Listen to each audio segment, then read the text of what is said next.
Priority's customer work area feature is an exciting function that allows you to run a batch routine on a selection of customers and prospects, suspects, any kind of contact. The procedure runs in two steps. The first step is to load the customers into a temporary area, that is the work area.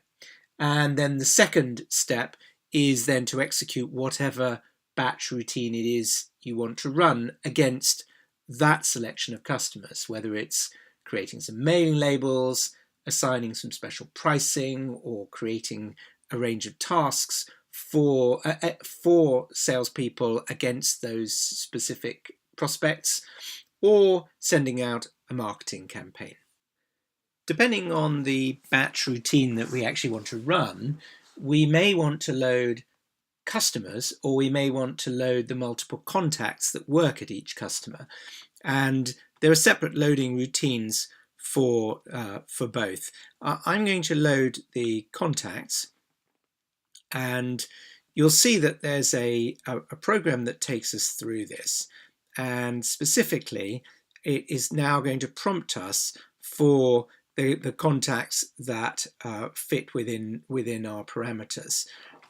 It may be that I want to choose based on, for example, a phone number. So if I actually specify that we're interested in those contacts that have a 305 area code, then these are the contacts that meet the given requirement, and I can close the form, and those will then be loaded into the work area. So we've got those 5 into the work area by that method. Once the customers and prospects have been loaded into the work area, at any time you can actually open the work area up to review the list, to maintain it, for example, by highlighting and removing a contact, and to start working with the batch routines. Several of these are available from the subforms. So for example, if we wanted to allocate a list of customer parts that would be the only parts by default that are offered to the user when entering quotations and orders for the customer, then you can simply put the list of parts into the customer parts subform, and that will automatically apply even though this customer work area is a temporary work area. The same is true with special part prices. So for example, if I want to bring up a given part, and I can specify that the pricing will apply for this year,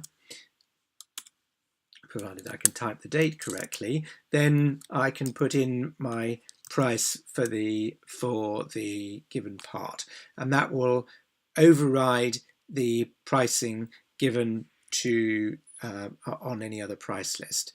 Similarly, I can set discounts at part or discount level, all of which have applied automatically.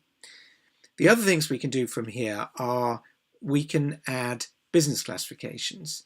So that is a way of putting any number of classifications against the contact, particularly for simpler loading into the work area. A very similar feature is the marketing events.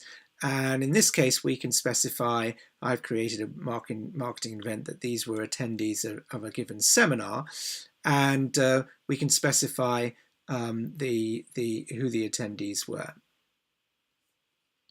And all of that will be applied totally automatically.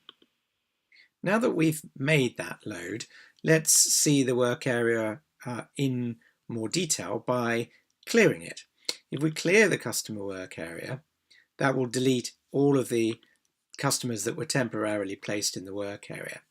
And then if I do another load, and actually load this time based on the seminar that we labeled those 5 contacts with, we can go ahead and pull up the seminar that we were working with.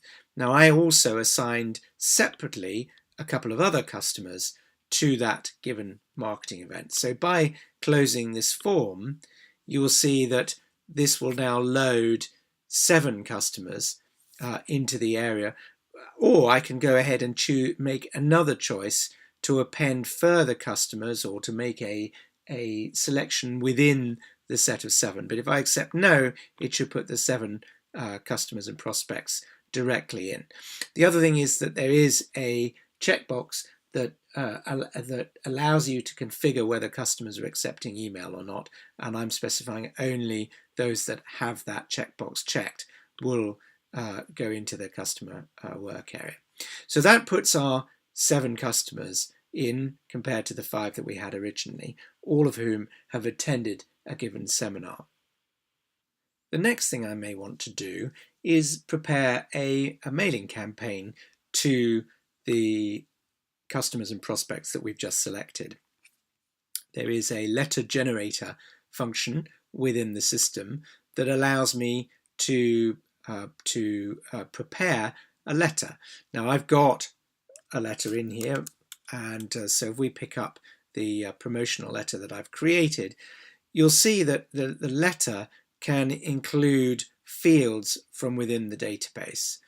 And if we go into the remarks for the letter itself, we've got the text, we've got a picture, and we've got a yours sincerely, below which we want to add further fields, which are the sign-off for this particular campaign.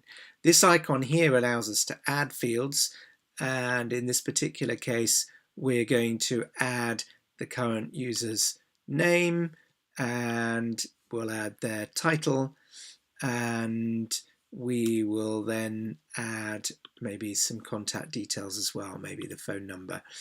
And so in that way we can prepare the letter for the letter campaign.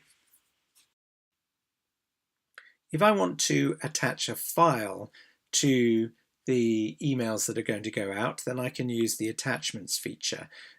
Remember, these attachments are possible against pretty much any record within Priority, and if I want to select the file, all I need to do is go searching, and let's pick up, say, the brochure and open it.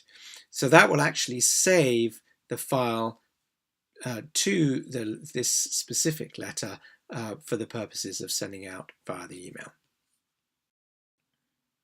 If we want to run the mailing campaign that we've just created for the customers and prospects that are already in the customer work area, then that's what the letter to contact feature does. We'll run it, and what the system does is it then opens up the customer work area, again allowing us to maintain the list of customers that meet the criteria that we want.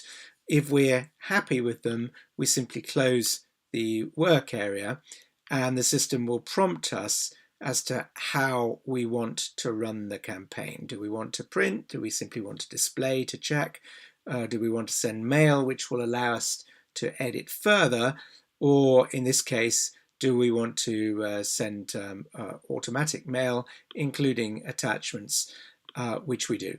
And that will then send out all the necessary emails.